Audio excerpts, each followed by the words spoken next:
کوئٹہ شہر کے حالات اچانک خراب ہو گئے ہیں. وہاں پہ ریڈ الرٹ ہے. سریاب روڈ پہ دھرنا دیا جا رہا ہے اور وہاں پہ 3 لوگ ہلاک ہو چکے ہیں. کوئٹہ کے اندر کیا ہو رہا ہے, ریاست جو ہے وہاں کیا کر رہی ہے, اور جو بلوچ یکجہتی کمیٹی کے لوگ ہیں انہوں نے یہ دھرنا کیوں دیا ہوا, پوری تفصیل کے ساتھ آپ کو اسی ویلاگ میں بتایا جائے گا. اور عمران خان صاحب کے گلے ان کا اپنا سوشل میڈیا پڑ گیا ہے, اور اب یہ جو سوشل میڈیا کا پھندا ہے اس سے عمران خان صاحب کیسے اپنے آپ کو بچا سکیں گے یہ بھی ہم آپ کو آج کے ویلاگ میں بتائیں گے. اور بشرا بی بی کی فیملی چیئرمین پاکستان تحریک انصاف کے خلاف ڈٹ گئی اور ایسا لگتا ہے کہ لڑائی ہونے والی ہے. اب یہ لڑائی کون کر رہا ہے, کیوں کر رہا ہے, اور چیئرمین صاحب کے ساتھ اختلافات کیا ہیں یہ بھی ہم آپ کو آج کے ویلاگ میں پوری تفصیل سے بتائیں گے. لیکن ویلاگ کی طرف جانے سے پہلے میری آپ سے ریکویسٹ ہے کہ چینل کو سبسکرائب ضرور کیجیے گا اور یہ جو بیل آئیکن ہے اس کو ضرور پریس کریں تاکہ نوٹیفکیشن آپ کو ملتا رہے. اور یہ یاد رکھیں کہ ہر اچھی بات صدقہ جاریہ ہوتی ہے. اگر آپ کو یہ ویلاگ اچھا لگے تو کسی نہ کسی کے ساتھ ضرور شیئر کیجیے گا.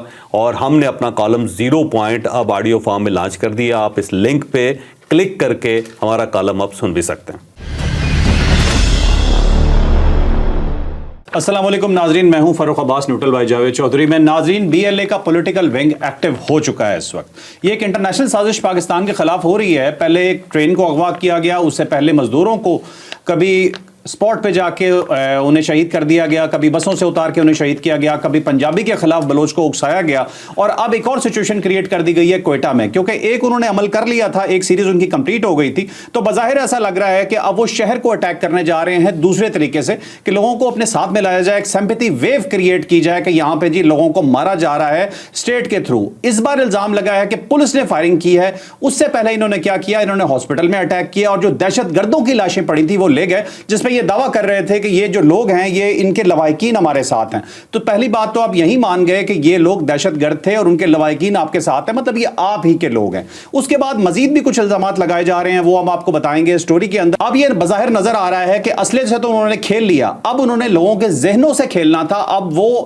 سائیکولوجیکلی لوگوں کو ہینڈل کرنے کے لیے ایک سمپیتھی ویو کریٹ کرنے لگے ہیں کوئٹہ میں. اور یہ مہرنگ بلوچ صاحبہ اس تمام چیز کو لیڈ کر رہی ہیں, یہ یکجہتی کمیٹی. میں تو اسے سیدھا سیدھا بی ایل اے کا پولیٹیکل ونگ کہتا ہوں. تو آج جانتے ہیں جاوید چوہدری صاحب سے کہ یہ انٹرنیشنل کیا جو میں کہہ رہا ہوں یہ واقعی یہ ساری سٹوری اسی طرح سے ہے کہ پاکستان کے خلاف سازش ہو رہی ہے, یا اس کے اندر کوئی اور بھی محرکات ہے. ڈیٹیل سے سٹوری جانتے ہیں. اب بلوچستان کے اندر صورتحال عجیب و غریب سی ہے, اور اگر ہم تھوڑی سی ڈیٹیل میں جائیں تو ہم زیادہ بہتر طریقے سے اس کا انالیسس کر سکتے ہیں. اس میں کوئی شک نہیں کہ بلوچستان کے عوام محروم ہیں, اور ان کے پاس نہ نوکریاں ہیں, نہ ان کے پاس روزگار ہے, نہ وہاں پہ انڈسٹری ہے, اور جو دیہات اور گاؤں ہیں وہاں پہ نہ لوگوں کو صاف پانی ملتا ہے, نہ وہاں پہ تعلیم کا بندوبست ہے, ہاسپٹل بھی ان کے پاس نہیں ہے. لیکن اب اگلا سوال یہ ہے کہ اس کا ذمہ دار کون ہے؟ کیا اس کا ذمہ دار وفاق ہے؟ کیا وفاق نے آج تک بلوچستان کو پیسے نہیں دیے؟ یا پھر اس کے ذمہ دار باقی صوبے ہیں, مثلا سندھ ہے, پھر پنجاب ہے, پھر خیبر پختونخوا ہے, کیا یہ ذمہ دار ہیں؟ اب سوال پھر وہی ہے کہ اگر یہ لوگ ذمہ دار ہیں تو یہ تو اپنے صوبوں کے ذمہ دار ہیں. یہاں پہ جتنی گورنمنٹس بنی ہیں, مثلا سندھ کے اندر جس کی گورنمنٹ پہ بنی ہے اس نے اپنے صوبے کو دیکھنا ہے, اس نے بلوچستان کو نہیں دیکھنا.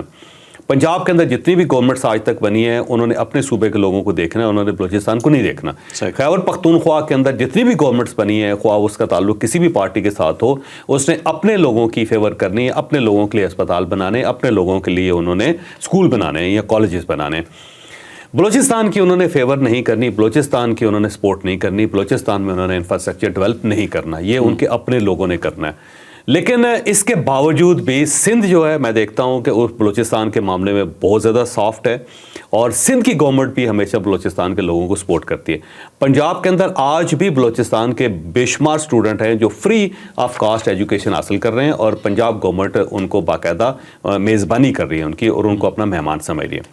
خیبر پختونخوا کے اندر بھی بہت سارے بلوچ ہیں جو آ کے مختلف کام بھی کر رہے ہیں, اور ساتھ ساتھ خیبر پختونخوا کی گورنمنٹ بھی ان کو سپورٹ کر رہی ہے, جو یہ ذمہ داری ان کی نہیں ہے. لیکن اس کے باوجود بھی سب لوگ یہ اپنی ذمہ داری سمجھ کے اس کو نبھا رہے ہیں کہ ایک صوبہ پیچھے رہ گیا تو ہم سب کو اس کی مدد کرنی چاہیے. وفاق جو ہے وہ اگر آپ تھوڑا سا پیچھے جا کے دیکھ لیں, جو 18ویں ترمیم کے بعد این ایف سی وارڈ میں تقریباً 10% بلوچستان کا بنتا ہے جو پراپر ان کو مل رہا ہے, اور ہزاروں ارب روپے کے برابر رقمیں اب تک بلوچستان بھجوائی جا چکی ہیں, ان کے خزانے میں آئی ہے. بلکہ ایک وقت یہ انالیسس بھی کیا گیا تھا کہ جتنی رقم بلوچستان کو دی گئی ہے اگر وہ ہر فرد کو 1 کروڑ روپے گورنمنٹ دے دیتی تو تب بھی وہ رقم جو ہے وہ کم نہ ہوتی. اب اس کا مطلب یہ ہے کہ اس رقم سے آپ نے صرف تمام لوگوں کو 1 کروڑ روپے دینا ہے, تو وہ رقم سفیشینٹ ہے سب کے لیے. صحیح. لیکن اب سوال یہ ہے کہ وہ ساری رقم کہاں چلے گی. پہلی بات تو یہ ہے کہ اس کے ذمہ دار وہ سردار ہیں جو اپنے پورے ٹرائب کی بہاف پہ گورنمنٹ کے ساتھ سودا کرتے ہیں اور وہاں سے رقم لے کے وہ خود کھا جاتے ہیں اور اپنے لوگوں تک نہیں پہنچاتے. ایک چیز, جتنی لیویز ہیں وہ سب بلوچستان کے سرداروں کی ہیں اور ان کے عوض وہ گورنمنٹ سے پیسے وصول کرتے ہیں, ان کی تنخواہیں وصول کرتے ہیں, ان کی رہائش کا جو ہے وہ معاوضہ لیتے ہیں, ان کا راشن کا بندوبست جو ہے نا وہ کرواتے لیتے ہیں, اور اس کے ساتھ ساتھ جو اسلحہ ہے جو سردار نے خود دیا ہوتا ہے اس کی رقم بھی وصول کرتے ہیں. لیکن اب جو لیویز ہیں وہ ظاہر ٹرائب کے بچے ہوتے ہیں, ان کے جوان ہوتے ہیں, ان کو اگر وہ کچھ بھی نہیں دے رہا تو سردار کا قصور ہے. اب اگر آپ بلوچستان میں جو لوگ اس وقت سریاب روڈ پہ بیٹھے ہوئے ہیں, مجھے ان سے ہمدردی ہے, اور وہ لوگ جو اس وقت مظلوم ہیں یا جو لوگ رو رہے ہیں, آپ ان کا کمپیریزن سرداروں کے ساتھ کریں. ایک آدمی ہے جس کے گھر میں کھانے کے لیے نہیں ہے, اسی قبیلے کا جو سردار ہے, آپ صرف ان کے گھر جا کے رولز رائس چیک کر لیں کہ کتنی زیادہ رولز رائس کھڑی ہوئی ہیں, کتنے زیادہ وہاں پہ پیسے ہیں اس کے پاس, کتنی بڑی زمینیں اس نے قبضہ کیا ہوا ہے, اور جو اسلام آباد کے اندر, لاہور کے اندر, کراچی کے اندر جو گھر ہیں ان کی مالیت کتنی ہے, یا دبئی کے اندر اس نے کتنی پراپرٹی بنائی ہے. تو ایک سائڈ پہ سردار جو ہے وہ بلینر ہے, اور اسی قبیلے کا جو ایک مظلوم آدمی ہے وہ بھیڑ بکریاں چرا رہا ہے اور اس کے پاس کچھ بھی نہیں. تو ذمہ دار جو اس کے ہیں وہ بیسیکلی سردار ہے. گورنمنٹ کو بھی میں ذمہ دار سمجھتا ہوں, تمام گورنمنٹس کو, جو ماضی کی گورنمنٹس ہیں اور موجودہ گورنمنٹ کو بھی. ان کی ذمہ داری یہ ہے کہ یہ بجائے اس کے کہ عوام کے ساتھ ڈائریکٹ انٹریکٹ کرتے, انہوں نے ہمیشہ سرداروں کو اپنی جیب میں رکھا ہے اور ان کو خوش رکھنے کی کوشش کی ہے. مثلا ایک سردار کو گورنمنٹ دے دی گئی ہے, سردار سے کہا گیا کہ 2.5 سال آپ کے پاس گورنمنٹ رہے گی, اس کے بعد دوسرا سردار جو اس کو 2.5 سال گورنمنٹ دے دیے. پہلے ایک سردار لوٹتا ہے اور اس کے بعد وہ جو دوسرا سردار ہے اس کو لا کے کرسی پہ بٹھا دیا جاتا ہے, وہ لوٹنا شروع کر دیتا ہے. تو گورنمنٹ کا قصور یہ ہے, اور میں ملٹری اسٹیبلشمنٹ کا بھی یہ قصور کہوں گا, ان کا قصور یہ ہے کہ بجائے اس کے کہ عام آدمی تک پہنچتے, انہوں نے صرف سرداروں تک اپنے آپ کو محدود کر دیا. جو سر ٹرائبل سوسائٹی ہے نا, ٹرائبل سوسائٹی کے اندر پھر اس طرح کی چیزیں, ٹرائبل سوسائٹی تھی آپ یہ سمجھیں, لیکن اب کیونکہ دنیا بدل گئی ہوئی ہے, اب سوشل میڈیا ہے, جب سوشل میڈیا آ گیا تو پھر آپ کو اس نئے ڈائنامکس کو سمجھنا چاہیے تھا, انڈرسٹینڈ کرنا چاہیے تھا. اب لوگ اپنی آواز دیتے ہیں, لوگ بول رہے ہیں, لوگ اب اپنی آواز اٹھا رہے ہیں, لوگوں کے پاس ایجوکیشن آ گئی ہے, لوگوں کے پاس اسمارٹ فون آ گیا, اب وہ چیزیں دیکھ رہے ہیں. تو گورنمنٹ کو میرا خیال 10 سال پہلے یہ پالیسی بنا لینی چاہیے تھی کہ اب ہم نے صرف اور صرف عوام کی بات کرنی ہے, اور عوام کے نمائندے جو ہیں وہ اسمبلی کے اندر زیادہ آنے چاہیے. ٹھیک ہے. اچھا, سو فار سو بلوچستان پاکستان کا واحد صوبہ ہے جس کے اندر جتنے بھی لوگ ایم پی ایس بنتے ہیں وہ سارے کے سارے منسٹر بن جاتے ہیں. ان کا تعلق کسی بھی پارٹی کے ساتھ ہو, وہ وہاں پہ کولیشن بناتے ہیں اور سب کی گاڑیوں کے اوپر جھنڈے لگ جاتے ہیں. ٹھیک ہے. اور ایک شخص رکھا جاتا ہے جو اپوزیشن لیڈر ہوتا ہے, اور اس شخص کو بھی اپوزیشن لیڈر اس لیے بنایا جاتا ہے کہ وہ بھی سی ایم کے برابر پروٹوکول لیتا ہے. لیڈر آف دا اپوزیشن کا جو پروٹوکول ہوتا ہے وہ اس کو انجوائے کرتا ہے. تو آپ کوئی بھی اسمبلی اٹھا لیں, آپ کو سارے کے سارے جو ایم پی ایز ہیں وہ سب آپ کو جھنڈے لگا کے پورٹ فولیوز کے ساتھ چلتے پھرتے نظر آئیں, اور ہر بار وہ پارٹی بدل لیتے ہیں کوئی نہ کوئی, اور نئی پارٹی بنا لیتے ہیں, یا پرانی پارٹی کے ساتھ مرجر ہو جاتا ہے ان کا, اور اس کے بعد وہ اسی پروٹوکول کو انجوائے کرتے ہیں. اب یہ جو عام آدمی کی آواز ہے اس میں بڑی جان ہے, ان کی بڑی حد تک ریزرویشن درست ہیں کہ آخر ان کو حقوق ملنے چاہیے, جو ان کے رائٹس ہیں ان کو ملنے چاہیے, لیکن وہ رائٹس جو وہ سردار کھا رہے وہاں پہ, اور انہوں نے بلوچستان کے اندر ڈیولپمنٹ نہیں ہونے دی. اور ساتھ ساتھ جو وفاقی گورنمنٹس ہیں ان کو یہ سوٹ کرتا ہے کہ وہاں پہ سیٹس کی بندر بانٹ کریں. جو سینیٹرز ہیں وہ ایک سردار کا لے لیا, پھر دوسرے سردار کا لے لیا, پھر اس کو ختم کر دیا, پھر اس کو ختم کر لیا. وہاں پہ ایم این ایز جو اپنے ساتھ سیٹ ایڈجسٹمنٹ کر لیتے ہیں کہ اس بار میں ایم این اے, اگلی مرتبہ تم ایم این اے.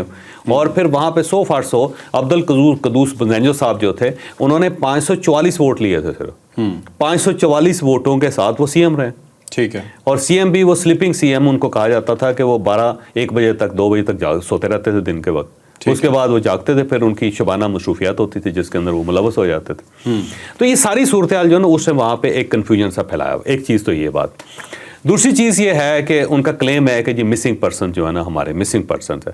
اب کچھ لوگ تو مسنگ پرسنز تھے, کچھ وہ بن گئے کیونکہ وہ ظاہر پی ایل اے میں چلے گئے اور ان کا کوئی ریکارڈ نہیں ہے. کچھ لوگ ایران کے اندر مارے جاتے ہیں, کچھ لوگ افغانستان میں مارے جاتے ہیں. جو مارے جاتے ہیں ان کو بھی مسنگ پرسنز میں شامل کر لیا جاتا ہے کیونکہ ان کی فیملیز کو پتہ ہی نہیں کہ یہ لوگ کہاں پہ ہیں. ٹھیک ہے. اور جب بی ایل اے کے ساتھ کنفلکٹ ہوتا ہے اور وہاں پہ کراس فائرنگ ہوتی ہے اسٹیٹ کی اور اس میں جو لوگ مارے جاتے ہیں تو پھر یہ پتہ چلتا ہے کہ یہ تو وہی لوگ ہیں جو مسنگ پرسنس کی لسٹ میں تھے. یعنی گورنمنٹ کے پاس تو تھے ہی نہیں, یہ تو تھے ہی بی ایل اے کے پاس, اور بی ایل اے نے کبھی ان تک بات پہنچنے نہیں دی. ایک چیز میں پوچھنا چاہتا ہوں, یہ کیسے ہو سکتا ہے کہ گھر والوں کو پتہ نہ ہو جب ریکروٹمنٹ ہو رہی ہے؟ یہ مارنگ بلوچ صاحبہ جو احتجاج کرتی پھر رہی ہوتی ہیں, انہیں معلوم ہوتا ہے میرے خیال میں کہ لوگ وہاں پہ دو فلسفی یہ الزام لگاتے ہیں. دو فلسفی, ایک فلسفی یہ ہے کہ ان سب کو پتہ ہے, اور دوسری یہ ہے کہ جناب ہو سکتا ہے بی ایل اے خفیہ رکھتی ہو لوگوں کو, وہ ان کو بتانا چاہ رہی ہے. اچھا, اب یہ ساری چیزیں جو نا مارنگ بلوچ کا جو ایشو ہے نا اس کو ہم سائڈ پہ رکھتے ہیں. اب ہم بی ایل اے کی طرف آتے ہیں. بی ایل اے ایک سیپریٹ تنظیم ہے اور وہ اسٹیٹ کے ساتھ لڑ رہی ہے. وہ کہتی ہے جی ہم نے بلوچستان کو آزاد کرنا ہے. ٹھیک ہو گیا. اب بی ایل اے کا ایشو یہ ہے کہ وہ کیا کر رہے ہیں, وہاں پہ پنجابیوں کو تلاش کر کے بسوں میں سے اتار کے شناختی کارڈ چیک کر کے ان کو گولی مار دیتے ہیں. اور یہ پنجابی وہ پنجابی نہیں ہیں جو پنجاب سے وہاں پہ وزٹ کرنے کے لیے آئے تھے, یہ وہاں پہ سرو کر رہے ہیں. یہ وہاں پہ ویٹر کا کام کر رہے ہیں, یہ وہاں پہ نائی کا کام کر رہے ہیں, یہ وہاں پہ دھوبی کا کام کر رہے ہیں. یعنی بلوچستان کے اندر وہ کام جو بلوچ نہیں کرتے وہ پنجاب کے لوگ وہاں جا کے کام کر رہے ہیں. اور اس میں کچھ میسنز ہیں, کچھ اس کے اندر کارپینٹرز ہیں, اور کوئی وہاں پہ ویلڈر ہے, اس ٹائپ کے کام کرتے ہیں. اور کوئی موٹر میکینک ہے جو ظاہر بلوچ نہیں کرتے, یا ان کے اندر اہلیت نہیں, یا وہ اس قابل نہیں سمجھتے ان کاموں کو. تو وہاں پہ ظاہر کرائسس ہے. تو یہ لوگ وہاں پہ جاتے ہیں, کام کرتے ہیں, اور بعد میں جب یہ اپنے گھروں میں جا رہے ہوتے ہیں, یہ گھروں سے واپس آ رہے ہوتے ہیں, تو راستے میں بسیں روک کے لوگوں کے شناختی کارڈ چیک کر کے ان کو نیچے اتار کے گولی مار دی جاتی. پھر اس کے اندر وہاں پہ ایک ایلیمنٹ سیکٹرینزم کا بھی ہے کہ ایک خاص فرقے کے لوگ ہیں ان کو نکال کے ان کو گولی مار دی جاتی ہے. پھر اس کے ساتھ ساتھ آپ وہاں ہزاراز ہیں, ہزاراز کے ساتھ بھی وہاں پہ بالکل کسائیوں جیسا سلوک کیا جاتا ہے. وہاں پہ تو 50 لوگوں کو مار دیا جاتا ہے. اور وہاں پہ وہ بھی کنفلکٹ جو ہے نا وہ بلوچ اور ہزاراز کا کنفلکٹ ہے, اس کے اندر چیزیں پھر سامنے آتے ہیں. پھر وہاں پہ پشتون اور بلوچوں کے درمیان لڑائی ہیں, اس کے اندر بھی بہت سارے لوگ مارے جاتے ہیں. تو یہ سوال پھر وہی ہے کہ اگر آپ یہ سمجھتے ہیں کہ آپ کا صوبہ ہے اور وہاں پہ کسی کو سرو نہیں کرنا چاہیے, تو یہ تو آپ کے لوگوں کے ساتھ زیادتی ہے, اور ان لوگوں کے ساتھ بھی زیادتی ہے جو سیٹلر ہیں اور آپ کی مدد کر رہے ہیں, آپ کی خدمت کر رہے ہیں, اور آپ ان کو مارے جا رہے ہیں. دوسرا یہ ہے کہ جو اسٹیٹ ہے, اب آپ نے اسٹیٹ کے خلاف بھی ہتھیار اٹھائے ہوئے ہیں. اب یہ ٹرین جو ہے, ٹرین کس کی ٹرین ہے؟ یہ اس ملک کی ٹرین ہے. اور یہ کہاں سے چل رہی ہے؟ یہ کوئٹہ سے چل رہی ہے جعفر ایکسپریس. جعفر ایکسپریس کا نام ہی جو ہے ایک بلوچ لیڈر کے اوپر رکھا گیا. ٹھیک ہے, یہ بلوچ جو لیڈر ہے اور ایک ٹرائب ہے اس کو ریپرزینٹ کر رہی ہے, اور یہ وہاں سے آپ کے لوگوں کو لے کے پنجاب اور پنجاب کے لوگوں کو لے کے وہاں جا رہی ہے, اور بلکہ پورے پاکستان میں گھوم کے جعفر ایکسپریس واپس جاتی ہے. 3-4 صوبوں کے اندر سے, ایک صوبے سے نکلتی ہے, 3 صوبوں سے گھومتی ہوئی وہ پھر واپس جاتے.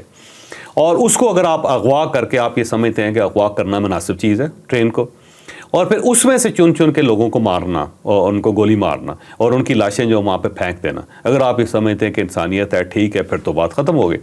لیکن اگر آپ کے اندر تھوڑی سی بھی انسانیت ہے, کیونکہ اگر ہو سکتا ہے اسٹیٹ کے ساتھ آپ کا کوئی کنفلکٹ ہو, لیکن وہ غریب آدمی جو اسٹیٹ کا کام کر رہا ہے, جو اسٹیٹ کی خدمت کر رہا ہے, یا اسٹیٹ کے لیے وہ سروسز دے رہا ہے, اس کا کیا قصور ہے؟ وہ تو اپنے بیوی بچوں سے ملنے کے لیے جا رہا ہے, وہ سرو کر رہا ہے آپ کے لیے وہاں پہ, تو آپ نے اس کو گولی مار کے تو وہاں پہ میدان میں پھینک دیا سیدھا.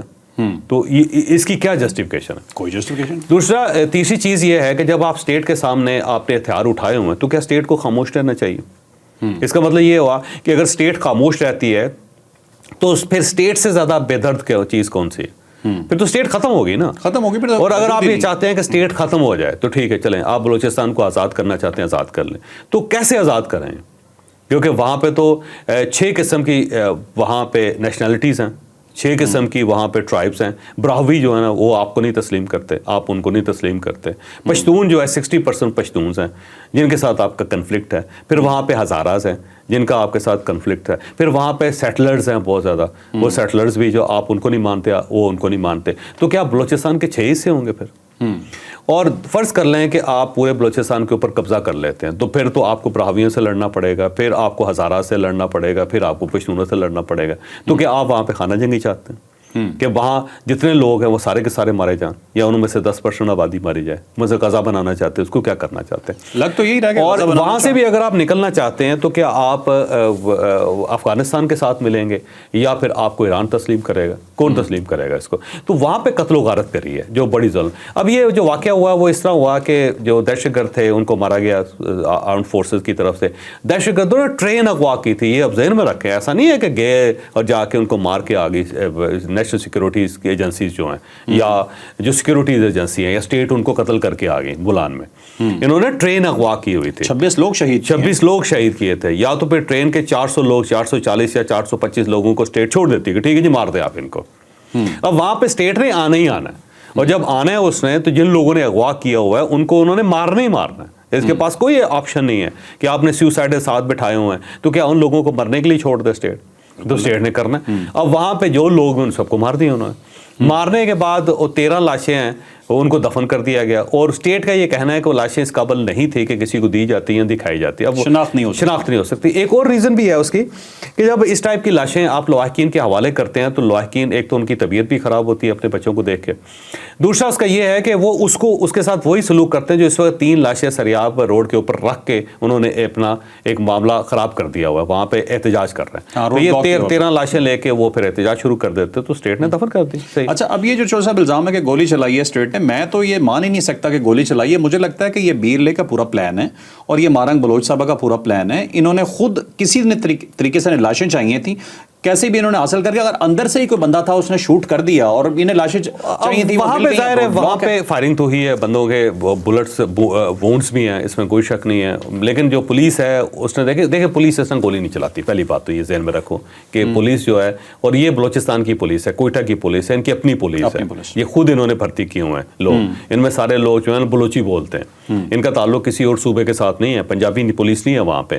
اور یہ بات مسلمہ ہے کہ وہاں پہ پولیس کے ساتھ ان کا انٹریکشن ہوا ہے, اور پولیس نے وہاں آنسو گیس چلائی ہے, وہاں پہ انہوں نے واٹر کینن چلائی ہے, وہاں پہ انہوں نے لاٹھی چارج بھی کیا. کیونکہ جب آپ نے مین روڈ بند کر دی ہے اور وہ مین آرٹری ہے وہ اگر آپ نے بند کر دیا تو اس کا مطلب یہ ہوا کہ آپ نے اپنے لوگوں کے لیے زندگی عذاب کر دی نا جی. تو یا تو اسٹیٹ کے ٹھیک ہے بیٹھے رہیں, بند رہے کوئٹہ, پھر تو کوئٹہ تو آپ نے کھولنا ہے, شہر تو آپ نے کھولنا ہے, آپ کا پروونشل کیپٹل ہے, وہ کیسے مفلوج ہو سکتا ہے. اور اس کے بعد جب پولیس نے وہاں پہ فورس استعمال کیا ہے تو اس میں سے 3 لوگ مر گئے. اب یہ پولیس کی گولی سے مرے ہیں یا ان کی اپنی گولی سے مرے ہیں کچھ پتہ نہیں, پر ان کی لاشیں رکھ کے انہوں نے سریاب روڈ جو بند کیا ہوا ہے, جو عجیب سی بات لگتی ہے. بھائی آپ فیصلہ کر لیں کہ آپ نے BLA کو سپورٹ کرنا ہے, آپ ان کو صحیح سمجھتے ہیں, اور اگر آپ یہ صحیح سمجھتے ہیں تو, اور آپ یہ سمجھتے ہیں کہ بلوچستان کو آزاد ہونا چاہیے تو ریفرینڈم کروا لیں. پھر آپ جو سب 5 لاشیں اٹھا کے لے گئے تھے ہاسپٹل سے, زبردستی ہاسپٹل سے, ٹھیک ہے, جو بعد میں ریکور کروائی گئی. یہ تو بظاہر نظر آ رہا ہے کہ سرکمسٹانسز ایسے پیدا کیے جا رہے ہیں کوئٹہ میں کہ مسئلہ پیدا ہو, لوگ ان کے لیے اکٹھے ہو جائیں, سمپیتائز ہو. ایسا ہی لگ رہا ہے کہ جیسے پہلے ٹرین اغوا کی اور اس کے بعد پھر یہ کام کر دیا گیا. تو مجھے لگتا ہے کہ یہ اس کے پیچھے اچھی بڑی سازش ہے, ایسا نہیں ہے. چوہدری صاحب ایک وہ سردار عبد الرحمان کھیتران صاحب ہیں, وہ کہتے ہیں کہ ان کے لوگ جب کچھ خریدنے آتے ہیں تو 3 سے 4 گنا زیادہ پیسے دے کے جاتے ہیں. ایک عام بلوچ کے پاس وہ کہتا ہے اتنا پیسہ نہیں ہوتا جو پہاڑوں سے سال BLA کو 280 ارب روپے ملتا ہے انڈیا سے, تو یہ وہ پیسہ 280 ارب بڑی رقم ہوتی ہے, $1 بلین. ٹھیک ہے. اور ابھی مجھے سمجھ نہیں آتی کہ مارنگ صاحب, چلے خیر بہرحال یہ ایک لمبا ٹاپک ہے, پھر اسے دوبارہ بھی ہم ڈسکس کریں گے ناظرین. وہ پولیٹیکل ونگ ہے, جیسے آپ نے کہا نا BLA کے پولیٹیکل ونگ ہے, ایک پولیٹیکل فیس ہے, دوسرا جو ہے ملیٹنٹ فیس ہے. ٹھیک ہے, یہ آپ ایگری کر رہے ہیں؟ میں 100% ایگری کر رہا ہوں, اس کے اندر کوئی ڈاؤٹ ہی نہیں ہے. بالکل ٹھیک, بالکل ٹھیک ہے. ناظرین چلتے ہیں اپنی نیکسٹ سٹوری کی طرف. ہماری نیکسٹ سٹوری ہے جی خان صاحب کے اکاؤنٹس کے حوالے سے. خان صاحب کے میجر 3 اکاؤنٹس ہیں جو ثابت ہو چکے ہیں کہ وہ خان صاحب استعمال کروا رہے ہیں, جس میں سے ایک اکاؤنٹ ان کا اپنا تھا, ان کے نام سے چل رہا تھا, کہ ایک تحریک انصاف کے نام سے اور ایک PTI آفیشیل کے نام سے. مختلف ٹرینڈز یہاں سے چلتے رہتے ہیں. کبھی کہتے ہیں جی اپنا ادارہ ٹھیک کرو, کبھی کسی پہ تنقید کر رہے ہوتے ہیں, اور اگر کوئی تنقید کر رہا ہے تو اسے ری ٹویٹ کرنا اپنا فرض سمجھتے ہیں, اور پورے ٹرینڈز بنائے جاتے ہیں. اور وہ ٹرینڈز میں کلیئر کٹ اگر آپ کو بولوں تو کس کے خلاف ہوتے ہیں؟ فوج کے خلاف ہوتے ہیں, آرمی چیف کے خلاف ہوتے ہیں, اسٹیٹ کے خلاف ہوتے ہیں, گورنمنٹ کے خلاف ہوتے ہیں. یہ کسی کو بھی نہیں چھوڑتے. اب اتنا کچھ ثابت ہو جانے کے بعد میں چوہدری صاحب سے یہ پوچھنا چاہتا ہوں کہ کیا اسٹیٹ اس کے اوپر ریئیکٹ کرے گی, اور اب خان صاحب کے ساتھ کیا سختیاں بڑھیں گی اس کے بعد؟ یہ تینوں جو اکاؤنٹس ہیں, ایک تو عمران خان صاحب نے پہلے خود ہی تسلیم کر لیے تھے بہت پہلے کہ میرے ہیں. اس کے بعد جو 17 لوگوں کو بلایا گیا پارٹی کے, ہر آدمی نے یہ تسلیم کیا کہ ہمارا اس کے اوپر کوئی عمل دخل نہیں ہے, عمران خان صاحب کے اپنے ہیں. اور علیمہ خان صاحبہ کا جو مین گواہی ہے وہ ان کی ہے کہ یہ عمران خان کے ہیں. عمران خان صاحب مجھے بتاتے ہیں, میں ٹویٹ لکھتی ہوں, ٹویٹ لکھ کے میں جبران الیاس کو بھیجتی ہوں, اور جبران الیاس اور اظہر مشوانی جو ہے اس کو پوسٹ کرتے ہیں. تو انہوں نے یہ تسلیم کر لیا. اب یہ تسلیم کر لیا تو اس کا مطلب یہ ہوا کہ جو وہاں پہ مواد ہے وہ سارے کے سارے عمران خان صاحب کا ہے, پھر کوئی اور کسی کے اوپر تو الزام نہیں لگایا جا سکتا. جیسے کہ وہ ایک کمپین چلا رہے تھے اپنا ادارہ ٹھیک کرو, اور جیسے کہ وہ کمپین چلا رہے تھے جعفر ایکسپریس کے اوپر کہ انٹیلیجنس فیلئر ہے, اور یہ کہاں لوگ سوئے ہوئے تھے, اور یہ لوگ جو پاکستان تحریک انصاف کو توڑنے میں لگے ہوئے تھے وغیرہ وغیرہ. تو جب آپ نے یہ ساری چیزیں آپ کے جو آفیشیل ہینڈلز ہیں ان کے اوپر آ رہی تھی, اور یہ تسلیم ہو گیا, یہ ثابت ہو گیا کہ سب کچھ عمران خان صاحب کا ہے, ان کی پراپرٹی ہے, تو پھر عمران خان صاحب پھنس گئے. مجھے لگتا ہے کہ ان قریب ایک بڑا مقدمہ بننے والا ہے عمران خان صاحب کے اوپر, جس کے اندر بغاوت کا یا اینٹی اسٹیٹ جو ہے وہ اس ٹائپ کے الزامات لگیں گے, کیونکہ پیکا قانون کی وجہ سے اب یہ قوانین زیادہ سخت ہو گئے ہوئے ہیں. تو علیمہ خان صاحب اور عمران خان صاحب یہ دونوں مجھے لگتا ہے کہ آنے والے دنوں میں ان کے لیے سخت وقت آ رہا ہے. سخت, اور انہیں اس پہ سزا ہو سکتی ہے, انہیں سزا ہو سکتی ہے, مزید سزا ہو سکتی ہے. ٹھیک. اور وہ لوگ جو باہر بیٹھے ہوئے ہیں, جبران الیاس ہے یا پھر اظہر مشوانی ہے یا ایک علی ملک ہے, یہ سارے لوگ جو مجھے لگتا ہے کہ یہ بھی پھنس جائیں گے, یہ بھی پھنس جائیں گے. ٹھیک ہے جی, اب چلتے ہیں جی نیکسٹ سٹوری کی طرف. مریم وٹو جی بہن ہیں بشرا بی بی کی, اور ان کی لڑائی ہوئی ہے جی چیئرمین تحریک انصاف سے. یہ کون سے چیئرمین تحریک انصاف ہیں, یہ لڑائی کس وجہ سے ہوئی ہے, یہ ڈیٹیل سے سٹوری بتائیں گے آپ کو جاوید چور صاحب. گور خان صاحب جو ان کے چیئرمین پاکستان تحریک انصاف ہیں, ان سے غلطی یہ ہوگی کہ خواجہ آصف اور ان دونوں کا ٹکراؤ ہو گیا پارلیمنٹ کی جو کوریڈور ہے اس کے اندر. تو گوہر خان صاحب نے خواجہ آصف صاحب کے ساتھ سلام لینے کی غلطی کر لی, اور ان کا خیال یہ تھا گوہر خان صاحب کا کہ میں بھی مسلمان ہوں اور خواجہ صاحب بھی مسلمان ہیں, دونوں ایک ہی شریعت کے حامل ہیں, پاکستانی ہیں, تو ہمیں ایک دوسرے کو سلام کر لینا چاہیے, ہاتھ ملا لینا چاہیے. یہ میرا خیال ہے گوہر خان صاحب کی بڑی غلط فہمی تھی کہ انہیں نہیں کرنا چاہیے تھا. اب اس کے اوپر مریم وٹو صاحبہ جو ہیں بشرا بی بی کی جو بہن ہیں, ان کی ایک ٹویٹ آ گئی. انہوں نے کہا جی یہ تو بڑی بے شرمی ہے اور شرم حیا ہونی چاہیے. ساتھ انہوں نے کہا کہ اگر آپ کی بیوی ہوتی اور اس بیوی کے ساتھ یہ سلوک کیا جاتا ہوتا تو کیا آپ اس سلوک کرنے والے آدمی کے ساتھ ہاتھ ملاتے, یا روز جو آپ کے خلاف بات کر رہا ہے کہ آپ اس کے ساتھ اس طرح نرمی کے ساتھ پیش آتے تو آپ کو بلکہ 2-4 گالیاں بھی نیچے انہوں ٹھوکتی ہیں. اب یہاں پہ دو عجیب و غریب سی صورتحال ہے کہ اس کا مطلب یہ ہوا کہ آپ واقعی اس سوسائٹی کو ڈیوائڈ کرنا چاہتے ہیں, آپ اتنا زیادہ ڈیوائڈ کرنا چاہتے ہیں کہ سب ایک دوسرے کے دشمن ہو جائیں, خون کے پیاسے ہو جائیں, نہ کوئی شخص ایک دوسرے کی طرف دیکھے, نہ ایک دوسرے کو سلام کرے, اور بلکہ اذان بھی اپنی اپنی ہونی چاہیے, نماز بھی اپنی اپنی پڑھ لیا کرے, تو مسجدیں بھی تقسیم کر لیں. کوئی عجیب و غریب سی بات ہے, کیونکہ اب مریم وٹو صاحبہ سے پوچھا کہ بہت سارے وٹوز ایسے ہیں جو اس وقت بھی گورنمنٹ کا حصہ ہیں, بہت سارے وٹوز ایسے ہیں جو منسٹرز ہیں یا ایم این ایز ہیں, اور بہت سارے وٹوز ایسے ہیں جو افواج پاکستان کے اندر بھی ہیں. تو کیا ان وٹوز جو ہیں ان سب کو آگ کر دیا جائے یا ان سب کی گردنیں اتار دی جائیں کہ وہ کیونکہ بشرا بی بی گرفتار ہیں تو کوئی بیوروکریسی کے اندر وٹو نہیں ہونا چاہیے, اور ان سب کو چاہیے کہ وہ بائیکاٹ کر دیں پوری اسٹیٹ کا. تو یہ عجیب سی بات ہے, ویسے یہ کمال ہے ویسے یہ جو پارٹی ہے نا کہ یہ سمجھتی ہے کہ اگر آپ کا نظریاتی اختلاف ہے تو بس دوسرا آدمی پھر آپ کا دشمن ہے, پھر اس کی طرف دیکھنا بھی جرم ہے.